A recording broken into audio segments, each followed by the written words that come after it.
تو حضرت رابعہ بصری رحمۃ اللہ علیہ گریہ وزاری کرنے والی تھی، سجدہ ریزی کرنے والی تھی، اور اللہ رب العزت کی محبت میں سمندر تھی۔ حسن بصری جیسے لوگ جو شاگرد ہیں حضرت علی المرتضیٰ کے، جنہوں نے ڈائریکٹ بادشاہ ولایت، بادشاہ طریقت، بادشاہ حقیقت، بادشاہ معرفت کی مجلس کو پایا، آپ اندازہ کر سکتے ہو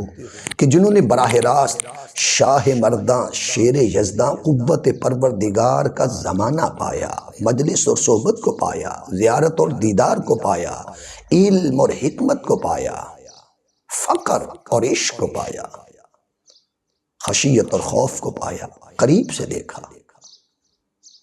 ان کے اپنے تقوی، زہد، ورع اور عشق کی کیفیات کا اندازہ کیا ہوگا۔ تو حضرت بصری رحمۃ اللہ علیہ وہ فرماتے ہیں کہ میں نے ایک روز چاہا کہ چلو رابعہ کے حلقہ درس میں جا کر بیٹھے ہیں، وہ کس قدر ان کو اللہ کے عشق میں کمال ہے، اللہ کی محبت میں کمال ہے۔ چلے گئے، سر چکا دیا، عرض کیا رابعہ آپ اللہ کی محبت کا ذکر کریں۔ فرماتے ہیں عشاء کے بعد حضرت رابعہ بصری رحمۃ اللہ علیہ نے اللہ کی محبت، اللہ کے عشق پر ذکر شروع کیا۔ رات بیت رہی ہے، رابعہ ذکر کر رہی ہے، اللہ رب العزت کی محبت کی داستان چھڑی ہے، اس کے عشق کے ترانے الاپ رہی ہے، خوش نصیب سماعت کر رہے ہیں۔ شب بیت گئی عشق الہی کے ذکر میں،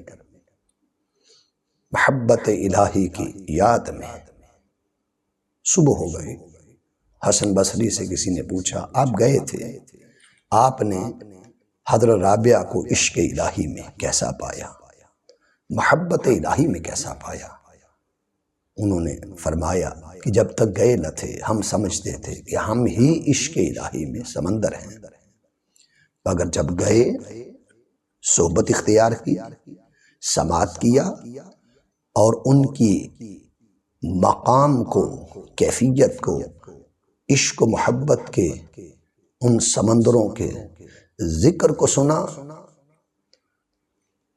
تو سننے کے بعد آج پتہ چلا ہے کہ رابعہ کو اللہ نے عشق و محبت کا سمندر بنایا ہے، اور ہم نے اپنے آپ کو اس عشق و محبت کے سمندر میں سے ہم نے اپنے آپ کو ایک قطرہ محسوس کیا۔ ہماری مثال قطرے کی مانند ہے، اور اس رابعہ کو عشق و محبت کے خدا نے سمندر عطا کیے، اور آپ زندگی میں ہمیشہ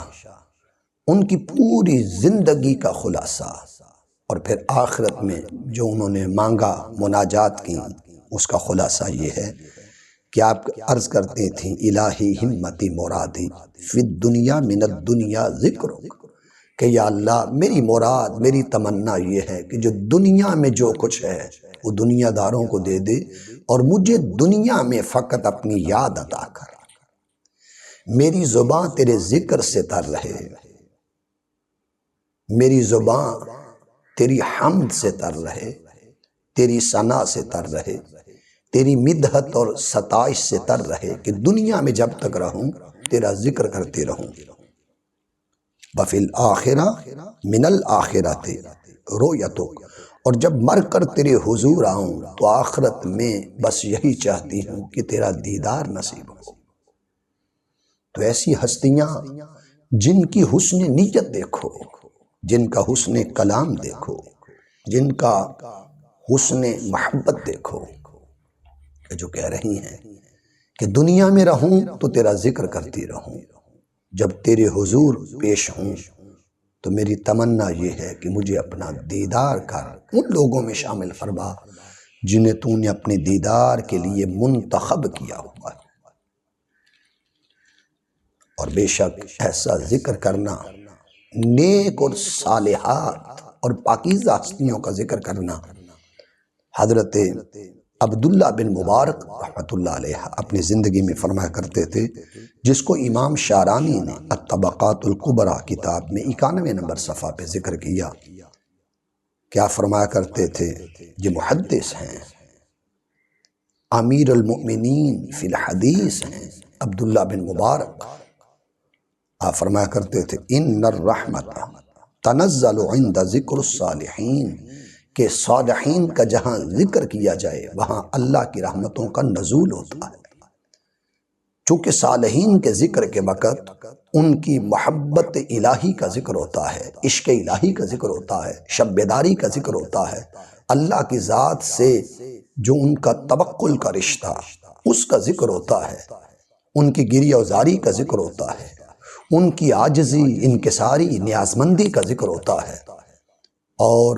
ان کی شب بیداری کا ذکر، سجدہ ریزی کا ذکر، حسن اخلاق کا ذکر، اور یاد الہی میں بیتی ہوئی گھڑیوں کا ذکر، اور اطاعت الہی کا ذکر، اتباع رسول صلی اللہ علیہ وسلم کا ذکر ہوتا ہے۔ تو فرمایا جہاں بھی صالحین کا ذکر کیا جائے تو عبداللہ بن مبارک فرمایا کرتے تھے وہاں ان کے ذکر کے باعث اللہ تعالیٰ کی رحمتوں کا نزول ہوتا ہے۔ تو اللہ رب العزت نے حضرت رابعہ کو زہد و ورع کا پہاڑ بنایا تھا۔ زہد و ورع ان پہ رش کرتا تھا،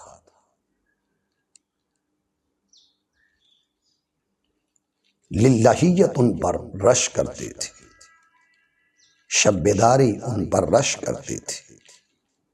حسن اخلاق ان پہ رش کرتا تھا۔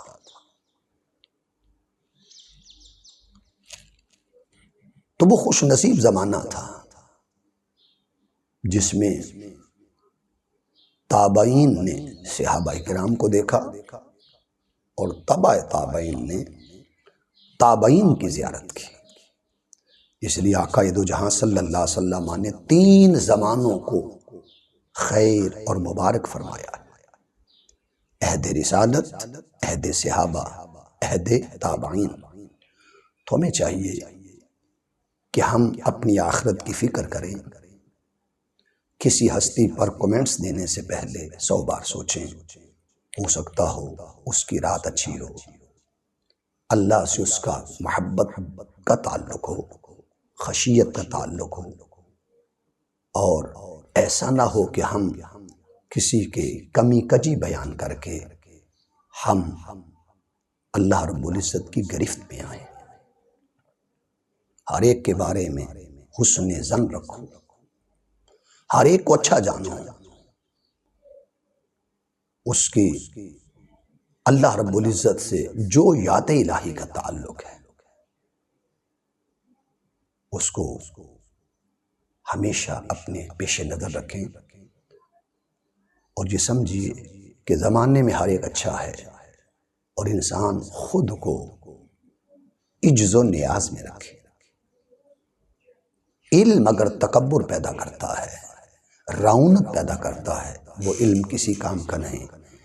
علم کا کمال عاجزی ہے، علم کا عروج انکساری ہے۔ ہمیں چاہیے ہم علم و عمل کے مرقع بنیں، اور اولیاء و صالحین سے اپنا رشتہ محبت جیسا رکھیں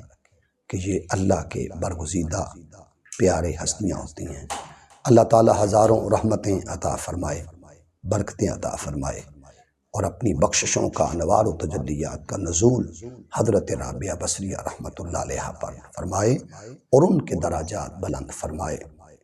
آمین بجاہ النبی الامین صلی اللہ علیہ وآلہ وسلم۔